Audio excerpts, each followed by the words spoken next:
Joe is going to have to explain to the American people why he voted for a Wall Street bailout, something that I vigorously opposed. Now, let us be very clear.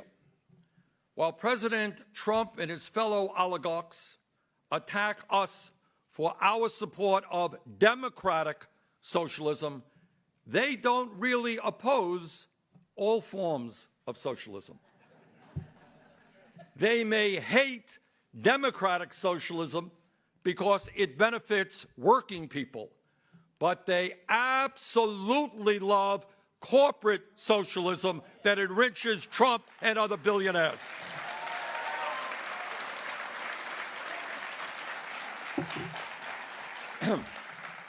Let us never forget the unbelievable hypocrisy of Wall Street, the high priests of unfettered capitalism.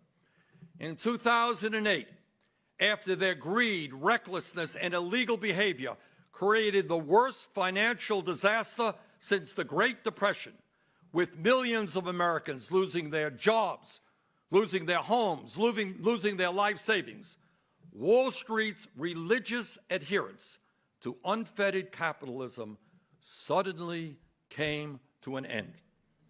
Overnight, Wall Street became big government socialists and begged for the largest federal bailout in American history, some $700 billion from the Treasury and trillions in support from the Federal Reserve. Charlotte, the news of the day isn't good. The era of greed and irresponsibility on Wall Street and in Washington has led us to a perilous moment. They said they wanted to let the market run free, but instead they let it run wild. And now we're facing a financial crisis as profound as any that we've seen since the Great Depression. Neither party is completely happy with the final bill. Lawmakers have heard from thousands of voters angry about taxpayers' dollars being used to bail out Wall Street. As a person living without health care and one of nearly 47 million of us lacking health care, it horrifies me that this country will put $700 billion to pay off Wall Street, to buy toxic assets at a horrific price in a stupid way, and yet thousands and thousands of us face sickness and death, but we don't count. People who are losing their homes don't count. This current bill is an outrage. We need jobs. We need infrastructure development. We need the types of things that will prevent Wall Street from capitalizing, leveraging themselves to death on our backs. Their errors should not cause us greater suffering. And if this package goes through, the way I look at it, they've just mortgaged our future. They've foreclosed our future. What we want, is a real recovery plan for Main Street, not Wall Street. 6 years we saw the same tactics used in the rush to war with Iraq. We know how well that's worked out, and we're watching we're seeing the same scare tactics from the same administration, and even from the Democratic Congress, to try and push through some sort of economic recovery plan that doesn't take into account the people of Main Street. I think people are out here today, as am I, to say that that's not good enough, and that we won't stand for billions of more for the same people that got us into this mess. Today, senators wanted to make sure bailout funds won't be used for one thing: fat bonuses for bank executives. Goldman Sachs and Morgan Stanley have each reportedly set aside more than $6 billion for end-of-year bonuses. The bankers promise it's a different pool of money from the taxpayer funds. Wells Fargo doesn't need the government investment to pay for bonuses or compensation. It flies in the face of reality that you can somehow draw these bright lines between public monies and private monies and retained earnings when it comes to some of these issues. In the Oval Office today, the president blasted Wall Street bankers for taking billions of dollars in bonuses while pleading for a bailout to keep them afloat. At a time when most of these institutions were teetering on collapse and they are asking for taxpayers to help sustain them, that is the height of irresponsibility. It is shameful The president told advisors the anger rose straight from his gut as he read reports that New York City securities industry employees got more than $18 billion in bonuses in 2008, the sixth highest total on record. It's about the same amount they got in 2004, but then Wall Street was flying high. Now they're getting fat bonuses while millions of Americans are watching their nest eggs evaporate. We all know about TARP, the Troubled Asset Relief Program, where $700 billion taxpayer dollars went to bail out the banks in 2008. That money was scrutinized by Congress and the media.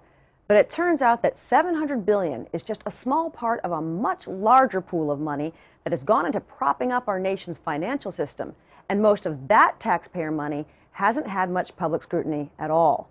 According to a team at Bloomberg News, at one point last year, the U.S. had lent, spent, or guaranteed as much as $12.8 trillion to rescue the economy. That's trillion with a T. The Bloomberg reporters have been following that money, and I sat down with one of them, Bob Ivry, to talk about the true cost to the taxpayer of the Wall Street bailout. Over the past few years, you've been looking into the money, not just the TARP money, but this whole other cauldron of money that a lot of people aren't aware of. Tell me about what started the conversation about looking at this other pot of money. Well, we about the time of the big meltdown, which was September and October of 2008, we were covering things on a day-to-day basis and said, well, what can we do to show the big picture here? We took one of those whiteboards and just started writing all the programs down and how much money was going out and how much money was being guaranteed to the banks. So we decided that we tally up all the emergency programs, all the lending programs from all over the government, and what we came up with $12.8 trillion, and that was compared to $700 billion. It dwarfed TARP. TARP is something that really needs scrutiny, no doubt. But when you talk about how small TARP is compared to the overall commitment of taxpayer money, it's really, really tiny.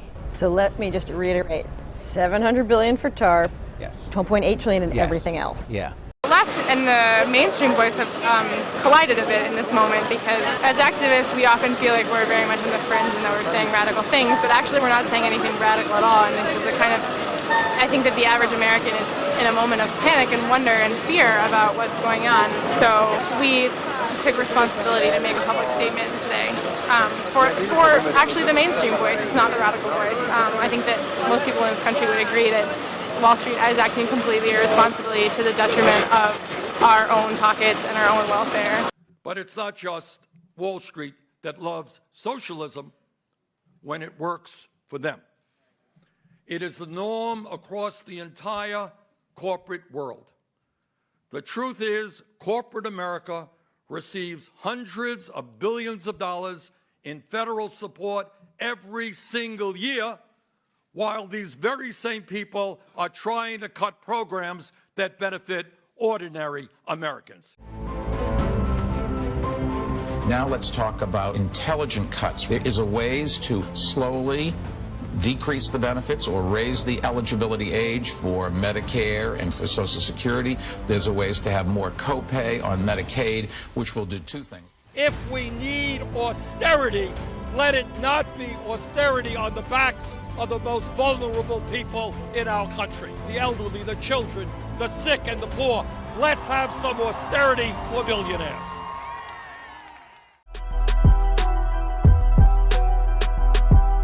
Senator, we have a deficit. We have Social Security and Medicare looming.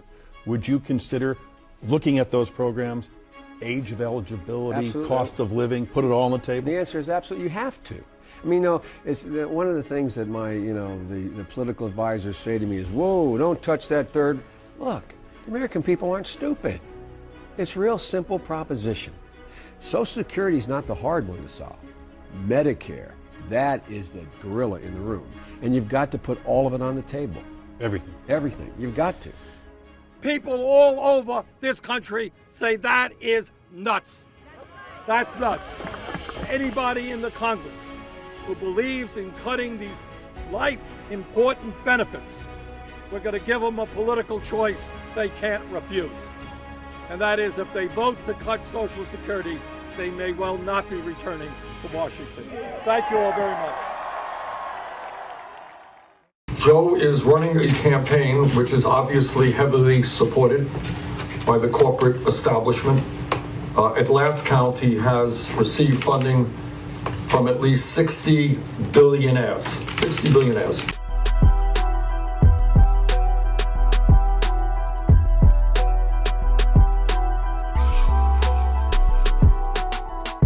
Neil, I don't understand how can rich people be responsible for socialism if they hate it?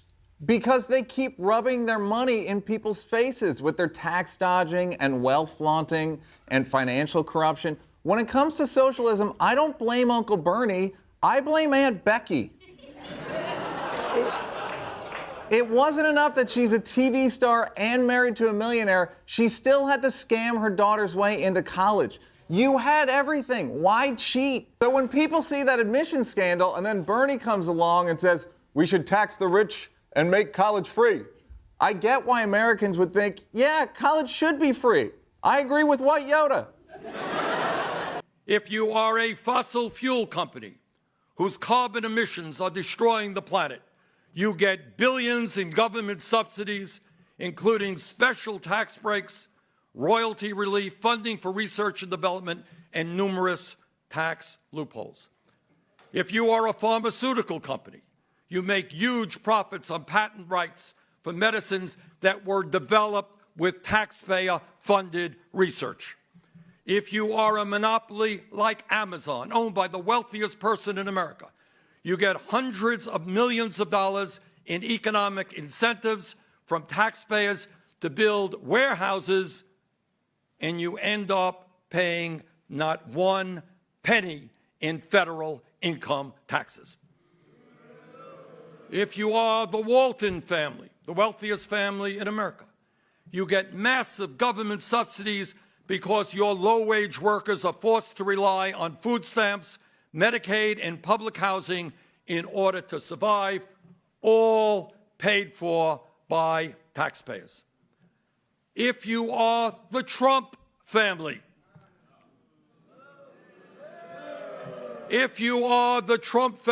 you got $885 million worth of tax breaks and subsidies for your family's housing empire that was built on racial discrimination. So you think socialism is just a natural reaction to capitalism that's run amok? It's basically like putting up speed bumps because people are driving too fast. Yep, because rich people are out here Tokyo drifting with their dicks out.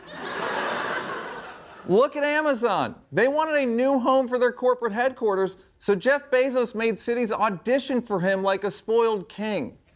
Pittsburgh, entertain me. Birmingham, my feet are sore, rub them. Cute, but I'm going with New York. And Amazon picked New York partly because New York offered them $3 billion. So if more New Yorkers are going socialist, don't blame AOC, blame Jeff Bezos. He's worth $144 billion. You know how rich that is? Even if you started earning $50 million a year, guess how long it would take for you to reach Jeff Bezos' level? 2,880 years. Now imagine being that rich and still being like, yeah, I'll come to your city, but you gotta give me money. Sweet Lord, that is super rich. I know. To get that money, LeBron would have to stay on the Lakers until the year 48-99. This is a quote from Harry Truman. Socialism is what they called Social Security. Socialism is what they called farm price supports. Socialism is what they called bank deposit insurance. Socialism is what they called the growth of free and independent labor organizations. Socialism is their name for almost anything that helps all of the people, end quote, Harry Truman. When Trump attacks socialism, I am reminded again of what Dr. Martin Luther King Jr. said, and I quote, "This country has socialism for the rich, rugged individualism for the poor," end quote.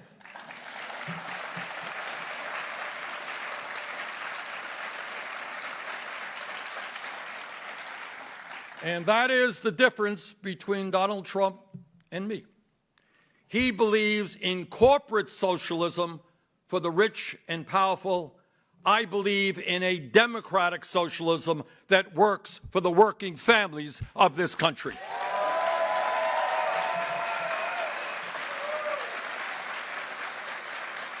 If your car's in a ditch, you don't want the driver who thinks that we should take the same path that's got us in the ditch. You want a new driver who's got a better sense of direction.